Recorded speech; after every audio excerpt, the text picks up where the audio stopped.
¿qué tal? ¿Cómo les va? Soy Andrés Oppenheimer. Gracias por estar con nosotros en toda América Latina y Estados Unidos. Hoy vamos a hacer un programa muy especial. Vamos a hablar sobre los próximos grandes descubrimientos y las próximas grandes invenciones de la humanidad. Vamos a hablar con el científico español al que el presidente Obama recientemente encargó el estudio más ambicioso jamás realizado sobre cómo funciona el cerebro humano, algo de lo que se sabe muy, pero muy poco. El estudio que Obama anunció este año en su discurso del Estado de la Unión va a destinar cientos de millones de dólares a realizar un mapa del cerebro humano que los científicos esperan va a ayudar a encontrar la forma de prevenir y curar las enfermedades mentales. Los críticos, sin embargo, temen que este estudio, al descubrir exactamente cómo trabaja nuestra mente, podría llevar en el futuro a manipular la forma en que pensamos. Después, vamos a hablar con el hombre que está popularizando las impresoras 3D, las nuevas impresoras que no imprimen en papel, sino que permiten reproducir y fabricar todo tipo de objetos. Eso, según muchos, va a ser el fenómeno que va a revolucionar el mundo y va a dar lugar a una nueva revolución industrial. Y también vamos a ver nuevos tramos de la entrevista que le hicimos hace pocos meses al fundador de la empresa más conocida que está organizando viajes turísticos al espacio y que muchos creen abrirá una nueva frontera en la historia de los vuelos espaciales. Y finalmente, vamos a hablar con un empresario latinoamericano que está inventando un nuevo concepto de ciudades ideales y un nuevo sistema para invertir en bienes raíces que está dando mucho que hablar en Nueva York. Bueno, empecemos con la entrevista que le hicimos al doctor Rafael Yuste, el científico español que, como dijimos, está dirigiendo el proyecto del gobierno de Estados Unidos de hacer el primer mapa exhaustivo del cerebro humano, o sea, un mapa de cómo se conectan las neuronas en nuestro cerebro. Este año, en su discurso del Estado de la Unión, el presidente Obama comparó este proyecto con la exploración espacial.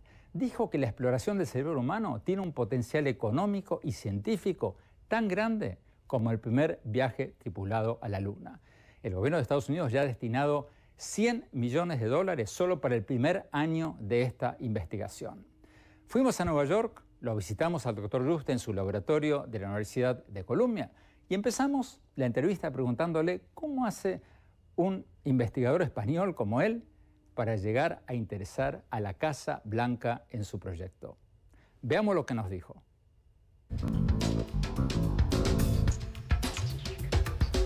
Profesor, el presidente Obama, cuando presentó este proyecto del mapeo del cerebro humano, dijo que es un proyecto importantísimo, histórico, esas fueron sus palabras, para la humanidad. ¿Por qué? Es por una razón muy simple. El cerebro es la única parte del cuerpo que desconocemos cómo funciona.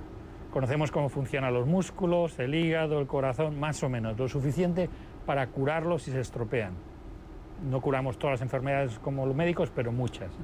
Pero de la nariz para arriba estamos en territorio prácticamente desconocido. Y a la vez, los humanos somos animales cerebrales. Todo lo que la mente humana es el fruto de la actividad del cerebro. Todo lo que somos, nuestros pensamientos, nuestras creencias, nuestro comportamiento, el movimiento que hacemos, la percepción, nuestra vida depende del funcionamiento del cerebro. Es nuestra mente. Entonces, si conseguimos entender cómo funciona el cerebro, la humanidad por primera vez en la historia se entenderá a sí misma por dentro. Será como vernos por dentro por primera vez. Ustedes lo que están hablando es curar el Parkinson, el Alzheimer's, todas las enfermedades mentales. ¿De eso se trata? Eso es el segundo paso. El primer paso es entender cómo funciona la máquina. Y cuando entendamos cómo funciona el cerebro, podremos arreglar los problemas que tiene cuando se rompe la máquina. Es como un coche, que no puedes arreglar el coche y no sabes cómo funciona. Pues esto es igual de simple. Tenemos aquí una máquina compuesta de 100.000 millones de neuronas que están disparando de una manera muy compleja y que generan nuestra mente y que cuando algo se estropea generan todas estas enfermedades mentales y neurológicas. Entonces, lo que queremos es primero abordar el problema, solucionar el problema de entender cómo funciona las neuronas, cómo se disparan entre sí, cómo se comunican. Y una vez que sepamos eso, yo creo que será muchísimo más fácil atacar a las enfermedades mentales y curarlas y evitar el problema que las causa, ¿no? ¿Cómo empezó todo esto? Usted estaba haciendo una residencia en psiquiatría cuando se le ocurrió esta idea. ¿Cómo fue eso? Yo soy médico, estaba en España estudiando la carrera de medicina en Madrid, en la Universidad Autónoma, y para graduarme, para recibir el título, tenía que pasar 3 meses en el departamento de psiquiatría. Entonces me tocó tratar a pacientes esquizofrénicos paranoicos, que son dentro de los esquizofrénicos los peores, en el sentido, estos son los que tienen que estar incluso protegidos de sí mismos, encerrados en cárceles, continuamente sedados, y son gente brillantísima. Yo les tuve que entrevistar con guardaespaldas y me sorprendió lo inteligentes que eran. Eran pues casi gente del estilo de Sherlock Holmes, ¿no? Que empiezas a hablar y detectan por tu acento de qué ciudad eres, de qué barrio, de qué clase social, por la manera que has vestido. Entonces, y a la vez te dicen, y voy a ir a tu casa y te voy a matar. Entonces, te das cuenta, por un lado, que tiene una mente brillantísima, y por otro lado, que hay algo, una pieza que está equivocada, que está rota en su mente, que les causa la enfermedad. Entonces, me di cuenta en ese momento que la manera que la psiquiatría tiene de tratar a la esquizofrenia, y sobre todo los esquizofrénicos paranoicos, es una manera, un tratamiento paliativo, que no cura la causa, sino disminuye los síntomas. Entonces, a los esquizofrénicos, como médicos, les tratamos dándoles pastillas para reducirles los ataques y para tenerles más o menos controlados, pero nunca les solucionamos el problema que tienen dentro. Entonces, en ese momento yo decidí cambiar de carrera. Dijo, bueno, en vez de dedicarme a la psiquiatría, y lo que voy a hacer, me voy a dedicar a la investigación básica para entender cómo funciona la corteza cerebral, que es donde tienen el problema los esquizofrénicos, para ver si algún día yo o alguien que venga detrás, entendiendo cómo funciona la corteza, podremos curar a estos pacientes de una manera muchísimo más efectiva, ¿no? Hablando de gente paranoica, mucha gente piensa que este proyecto del gobierno de Estados Unidos va a ser usado para manipulación mental, para que una vez que entiendan cómo se conectan las neuronas, dirigirlas para que la gente piense o haga de una manera u otra. ¿Cierto o falso? El proyecto es desarrollar técnicas para mapear y manipular la actividad cerebral. Pero el objetivo inicial es entender cómo funciona el cerebro y ayudar a los pacientes. Tenemos una deuda con los millones de pacientes que hay en el mundo. Seguro que tú, como yo, tengamos pacientes cercanos que tengan esquizofrenia, tengan epilepsia, y estos tenemos que curarles. Es nuestro deber como médicos e investigadores ayudarles a curar. Pero estas técnicas se pueden utilizar también para fines que no sean altruistas. ¿Cuáles serían los peligros? Yo creo que una posibilidad sería, como dices tú, que se pueda leer la mente de las personas o interferir con el pensamiento de las personas. Pero precisamente por eso hemos hecho la propuesta que el desarrollo de estas técnicas esté controlado y supervisado por comités éticos formados con representantes tanto de la sociedad como con representantes expertos en ética y representantes también de científicos. Doctor Yuste, usted ha dicho que esto del mapeo del cerebro humano es una revolución en ciernes. Sus palabras. ¿Por qué? Yo creo que, sinceramente, yo pienso que puede ser el momento, uno de los momentos históricos de más importancia a la humanidad.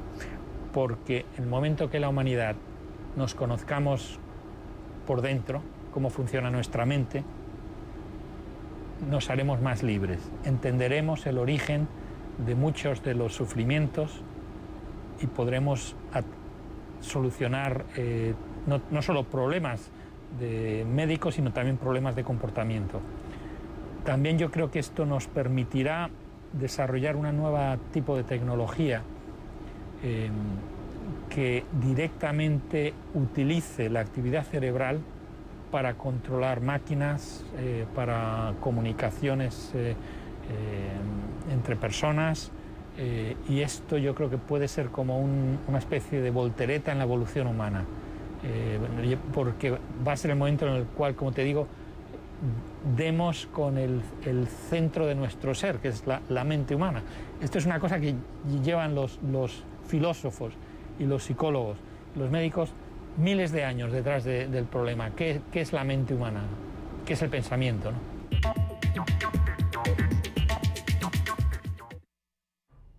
Tenemos que ir a un corte rápido y cuando volvamos seguimos con la segunda parte de la entrevista que le hicimos al doctor Rafael Yuste. Ya volvemos.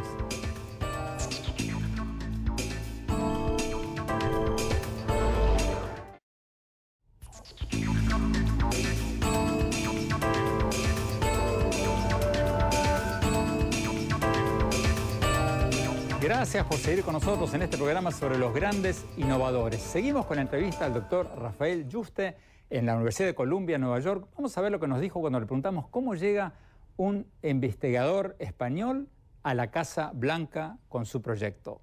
Veamos.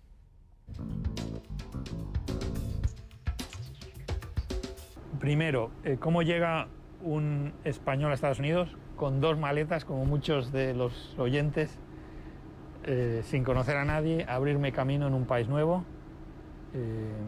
Hago aquí la tesis, me especializo en neurobiología, estudio en los laboratorios en la Rockefeller, después en los laboratorios Bell, y acabo de profesor en la Columbia. Llevo 16 años trabajando de profesor en la Universidad de Columbia, Nueva York, y me invitan a una reunión en Inglaterra, un grupo reducido de 25 científicos de distintos campos. La reunión está... ¿Cuándo fue eso? En septiembre del 2011. Una reunión organizada por 4 fundaciones privadas, 2 fundaciones inglesas y 2 fundaciones americanas. El objetivo de la reunión es hacer lo que llaman un brainstorming, un poco de sugerencias, ideas sobre el futuro de la neurociencia. En esa reunión, los 25 científicos, cada uno dan su opinión de qué es lo que se debe hacer. Me llega a mí el turno y yo digo, lo que creo que hay que hacer es desarrollar técnicas para mapear la actividad completa de circuitos neuronales en animales y en personas.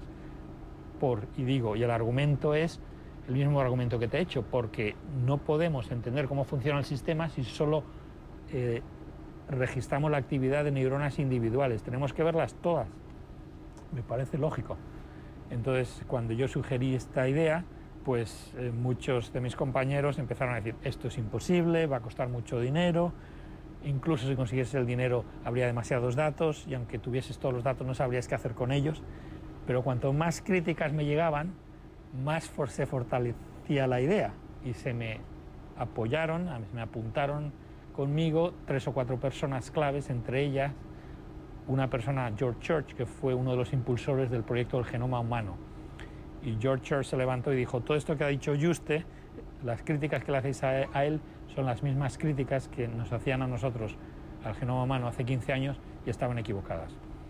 Entonces, de esta reunión salimos un grupo muy pequeño de 5, entusiasmados con la idea de proponer al mundo el desarrollar técnicas para mapear la actividad cerebral.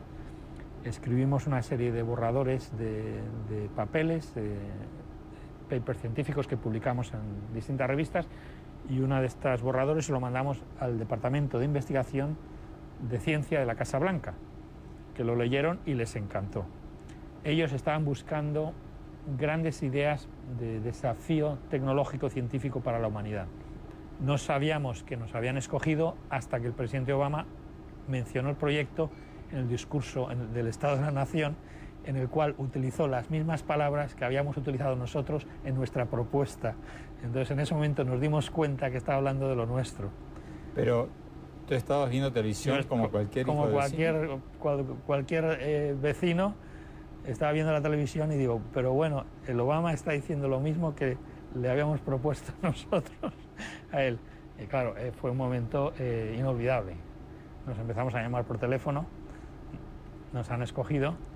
Al poco tiempo el New York Times destapó la noticia y como 2 meses más tarde el propio presidente Obama hizo una presentación oficial del proyecto en el ala este de la Casa Blanca, invitando a 200 personas que son representantes de todas las fundaciones, universidades privadas y públicas, neurocientíficos de Estados Unidos, para anunciar a la nación y al mundo que él pensaba que esto es una cosa que hay que hacer y que él se comprometía en iniciar el proyecto con 100 millones y pedirle al Congreso que lo meta en los presupuestos generales del Estado del año fiscal 14, que empieza ahora en octubre. ¿Qué cosas concretas le gustaría lograr y en cuánto tiempo, en cuántos años?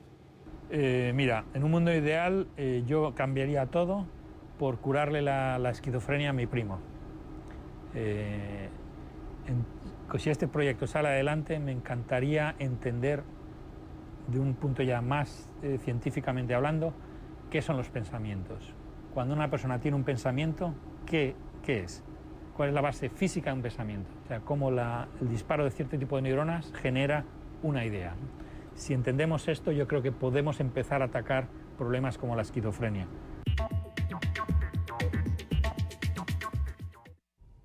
Tenemos que ir a un corte y cuando volvamos seguimos con los grandes innovadores. Ya volvemos.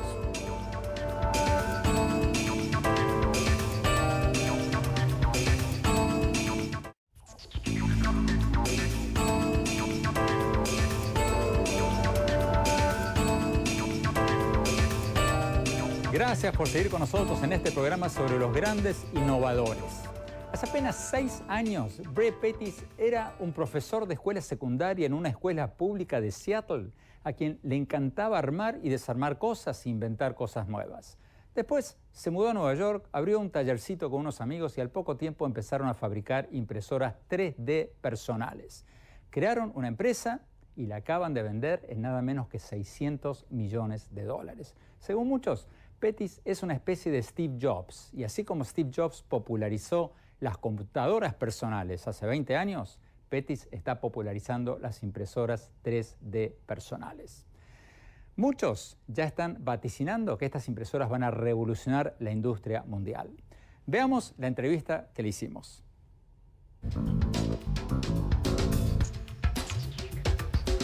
Bret Pettis, muchas gracias por estar con nosotros. La pregunta obvia, ¿cómo hace alguien para pasar a ser un maestro de escuela a ser presidente de una de las empresas o la empresa de impresión 3D, 3 dimensiones, más conocidas del mundo? ¿Cómo se hace?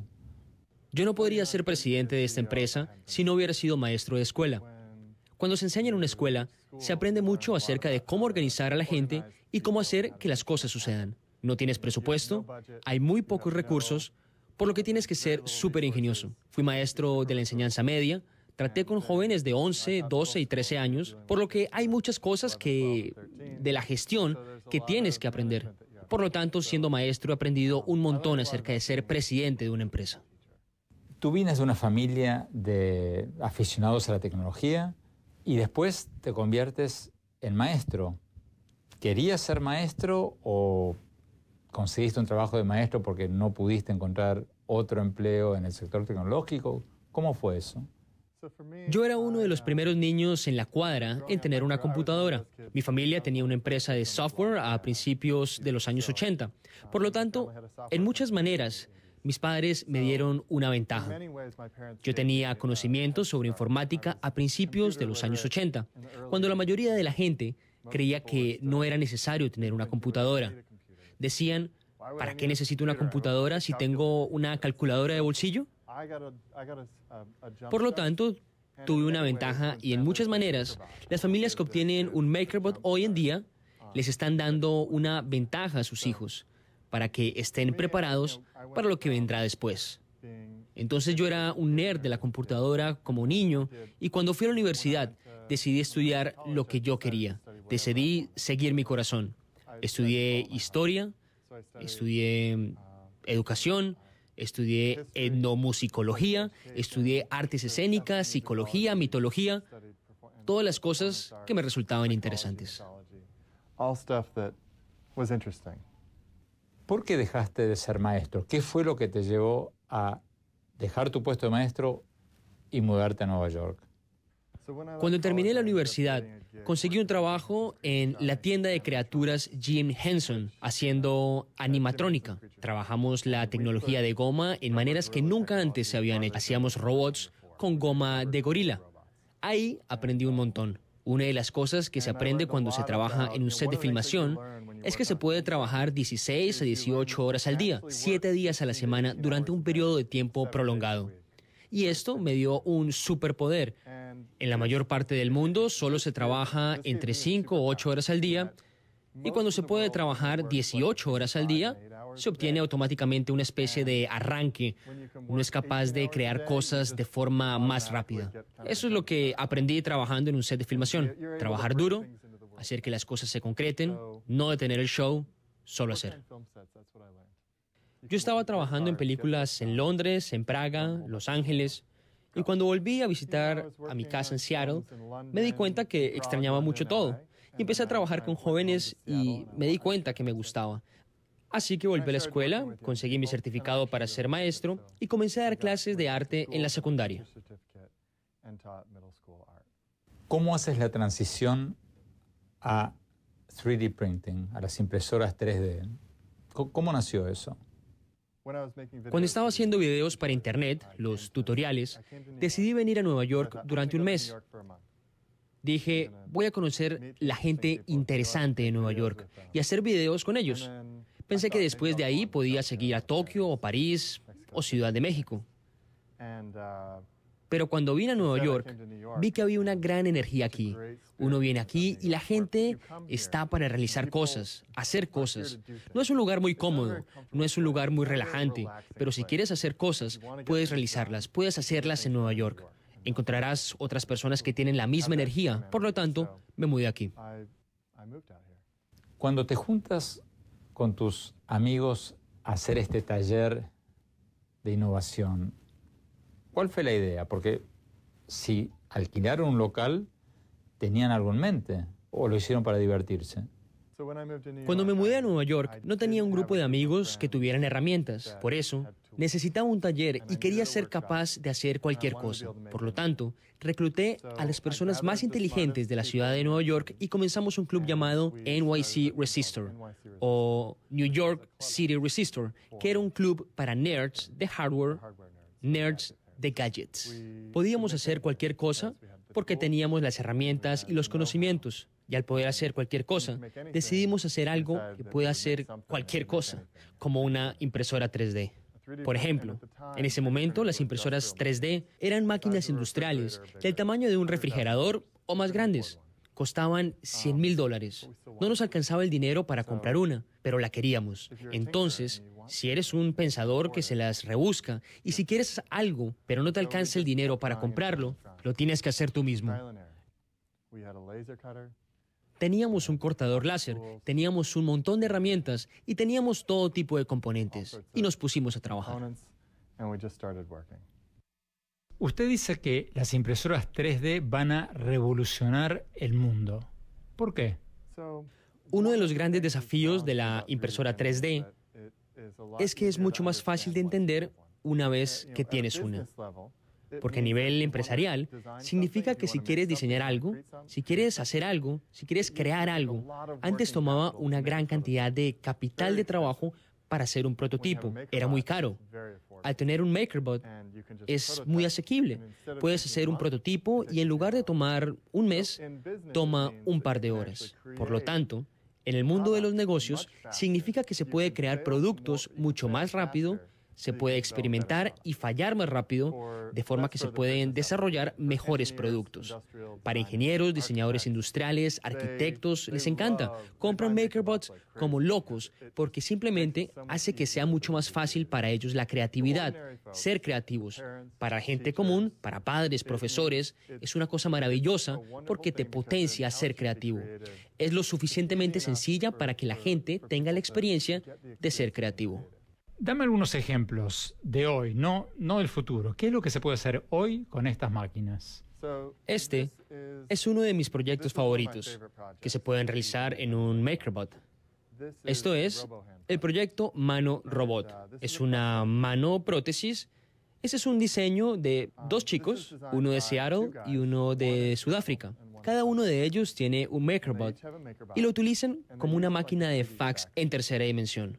Uno de los chicos, el de Sudáfrica, había perdido sus dedos en un accidente y mientras estaba en el hospital pensaba, ¿cómo voy a hacerme dedos nuevos? Entonces empezó a pensar y se dio cuenta de que no era el único que necesitaba dedos. Hay algo que se llama síndrome de bandas amnióticas. Algunos niños nacen sin los dedos de la mano. Tienen su muñeca, pero no tienen los dedos o el pulgar. Entonces, esto es algo que se puede amarrar a su muñeca y cuando se dobla, se cierra para que se puedan capturar una bola o recoger monedas. Lo pueden llevar a la escuela. Está bastante bueno. Normalmente las prótesis cuestan como $10,000 y esto cuesta menos de $5. Generalmente los niños no llegan a tener prótesis ya que es demasiado caro. Los niños crecen muy rápido y ya les queda chico, como las zapatillas. Pero el proyecto Mano Robot hizo que los niños tengan una mano prótesis que no hubieran podido tener de otra forma. ¿Cómo te imaginas las impresoras 3D de acá a 3, 4, 5 años? Lo maravilloso es que se trata de una frontera. Por ejemplo, para estos dos chicos que trabajaron en esto, su frontera es mejorar su producto. Son famosos en el mundo por haber hecho prótesis para niños. No estoy seguro de lo que te gusta hacer. ¿Te gusta escribir? Tal vez puedas crear el bolígrafo más cómodo de todos los tiempos. Se trata de una frontera. Por lo tanto, lo que suceda dependerá de lo que tú quieras hacer con eso. Depende de tu pasión, de la creatividad de las personas que tienen y usan MakerBot. ¿Tú te ves a ti mismo como una especie de Steve Jobs de la industria de las impresoras 3D? Así como Steve Jobs popularizó las computadoras personales, ¿tú vas a popularizar las impresoras en 3D personales? ¿Sería una comparación adecuada? Para mí, mi vida está dedicada a crear herramientas que permitan a las personas ser más creativas. Si tengo éxito con eso, estaré contento.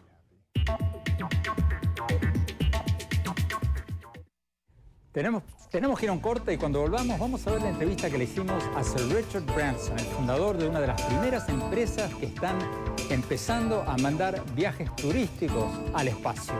Ya volvemos.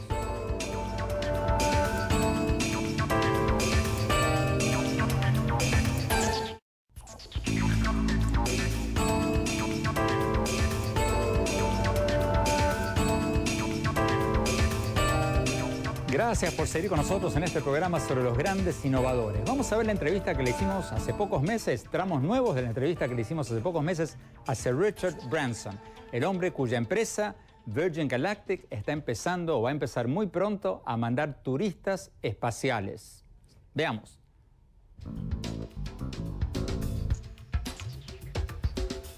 Sir Richard Branson, usted es un pionero del turismo espacial. ¿Qué le hace pensar a usted que la gente va a estar interesada en volar al espacio? Mira, creo que si tuvieran los medios económicos para permitirse un viaje al espacio y si se les garantizara su regreso a la Tierra, a la inmensa mayoría de la gente le encantaría viajar al espacio. Es un sueño que mucha gente, muchos jóvenes han tenido.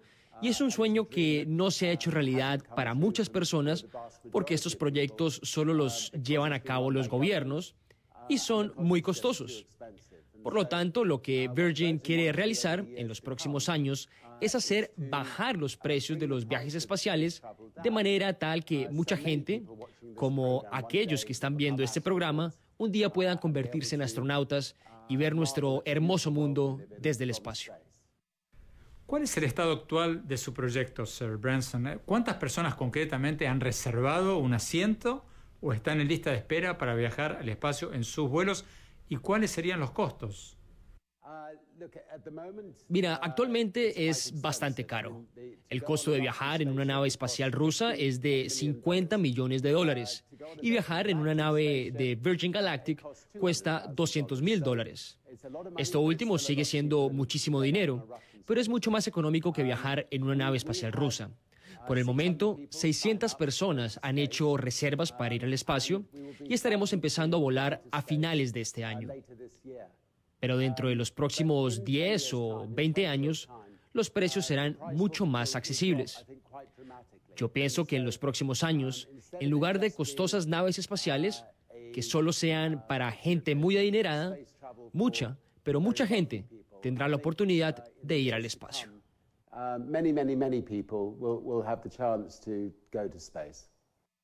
Pero, Sir Richard Branson, ¿estos viajes tienen algún valor científico o son un entretenimiento para los ricos?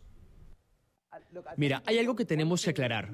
Cuando el hombre empezó a cruzar el Atlántico en avión, fue la gente rica la que empezó eso. Gracias a que gente rica fue pionera en los viajes aéreos, es que hoy en día mucha gente puede permitirse viajar en avión y los precios han bajado. De manera que se necesitan los pioneros ricos para empezar estos vuelos.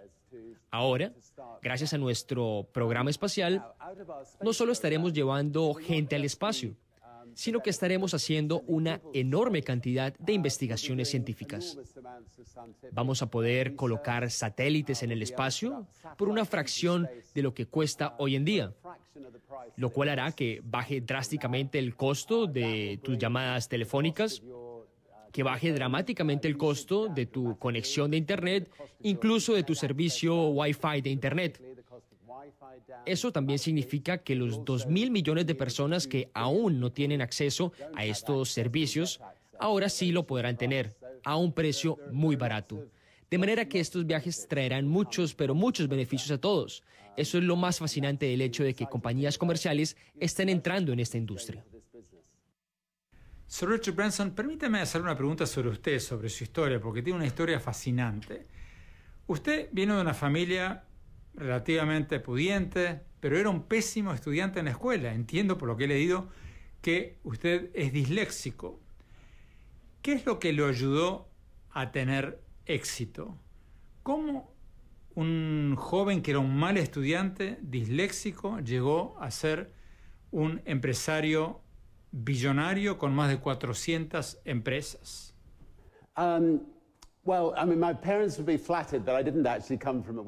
Bueno, mis padres se sentirían halagados, pero en realidad no vengo de una familia adinerada. Yo vengo de una familia donde hubo mucho amor, una familia unida. Yo tuve dislexia.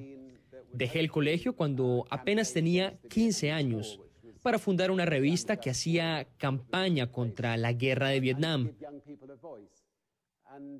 que fue una guerra muy injusta y que quería darle una voz a los jóvenes. Y a través de mi vida lo que yo he hecho fue identificar situaciones en las que creí que podía hacer una real diferencia. Entrar en acción y crear empresas para hacer una diferencia positiva en la vida de la gente. Eso es básicamente lo que es una empresa. Yo he visto varias áreas a lo largo de mi vida en que creí que podía hacer una diferencia positiva en la vida de otras personas, en la industria de la aviación, en la industria de los trenes, en la industria del disco. Creamos compañías Virgin y las compañías crecieron a lo largo de los años porque a la gente les gustaban.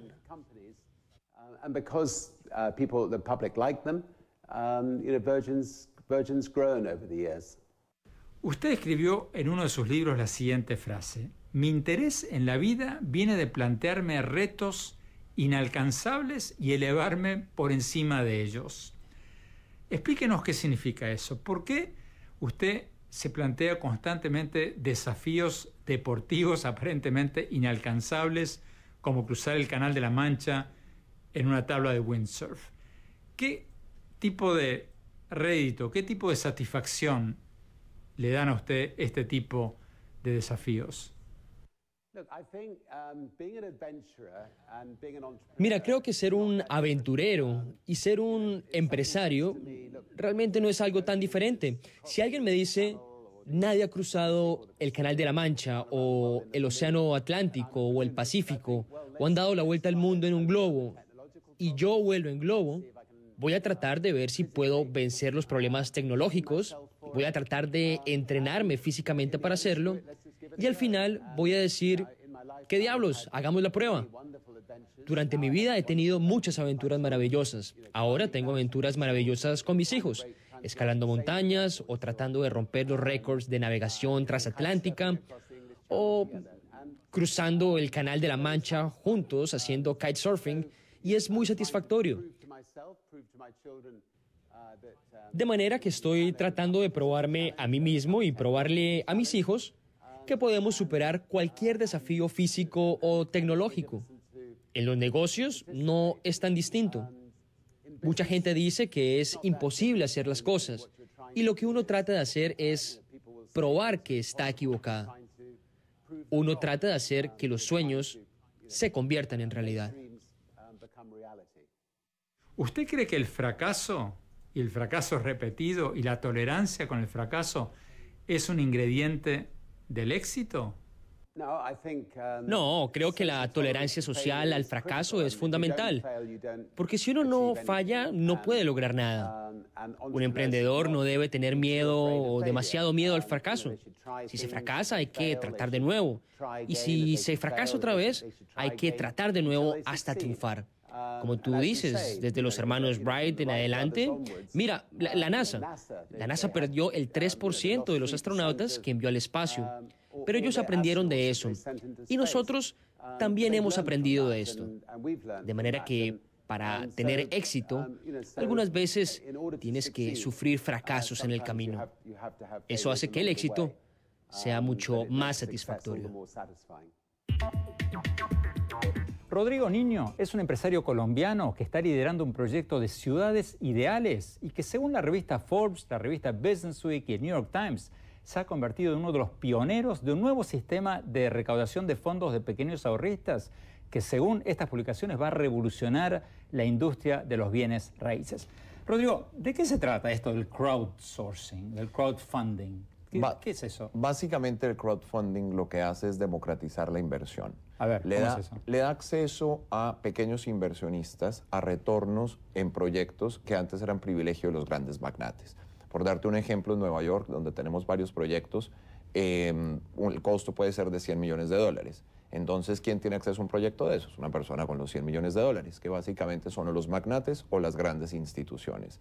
A través del crowdfunding, inversionistas bastante más pequeños pueden tener acceso al tipo de retornos, rentabilidades y seguridades que tienen este tipo de activos inmobiliarios por primera vez en 80 años en los Estados Unidos. ¿Cómo es eso? ¿Por qué por primera vez en 80 años? Porque la tecnología no permitía sindicar a un grupo grande de inversionistas pequeños detrás de un activo de estos. Y adicionalmente la ley que se creó en 1933 para proteger de fraude al inversionista pequeño, en una época donde ni siquiera existía la televisión, prohibía hacer la solicitación, como se dice en inglés, perdón el anglicismo, abierta a este tipo de inversionistas pequeños. En septiembre 23, esa ley cambia por primera vez en 8 décadas. Rodrigo, tú estás haciendo, si no me equivoco, si le viene el edificio más alto de Colombia y estás haciendo varios edificios en Nueva York con este sistema. Es correcto. Entonces, ¿cómo funciona eso? ¿Un pequeño ahorrista tiene que invertir cuánto?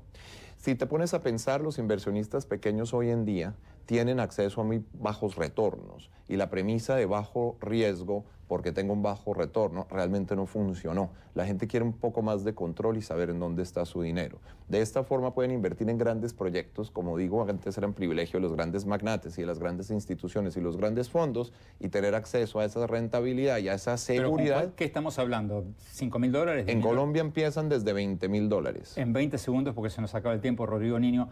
¿Cómo saber que esto no es una nueva burbuja financiera? Que la gente no va a poner el dinero ahí, se va a evaporar como pasó en el 2008. Es precisamente todo lo contrario, es una respuesta a lo que sucedió en el 2008, porque aquí tú tienes la seguridad de un activo subyacente y tienes la tranquilidad de saber que hay una fiduciaria que maneja tu dinero. No es que se lo maneje el desarrollista. Entonces tienes una entidad manejada por terceros que garantiza la transparencia de la inversión para poder tener acceso a este tipo de retornos. Niño, muchísimas gracias. Nos hubiera encantado seguirla, pero nos están cortando el tiempo. Ya volvemos con mis conclusiones.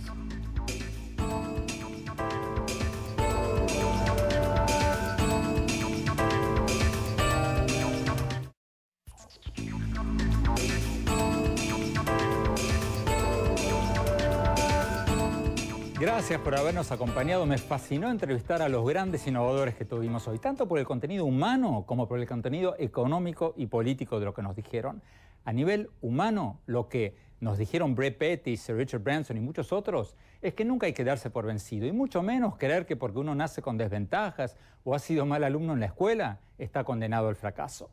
Y a nivel económico y político me fascinó escuchar de estos grandes innovadores que en este siglo XXI los países que van a prosperar son los que pueden generar grandes innovadores. Y los que no van a progresar van a ser los que siguen haciendo lo de siempre. ¿Por qué? Porque contrariamente a los cuentos chinos que nos cuentan nuestros presidentes, los países ricos hoy en día no son los que tienen petróleo, ni soja, ni otras materias primas, sino los países que inventan cosas y producen conocimiento. Estamos en la era de la economía del conocimiento y los países más ricos del mundo son los que producen ingenieros, técnicos, científicos, gente que inventa nuevos productos y los vende internacionalmente. Ojalá que estos grandes innovadores con los que hablamos hoy sean una inspiración para que muchos jóvenes que nos estén mirando se conviertan en los próximos grandes creadores del mundo. Gracias, hasta la próxima.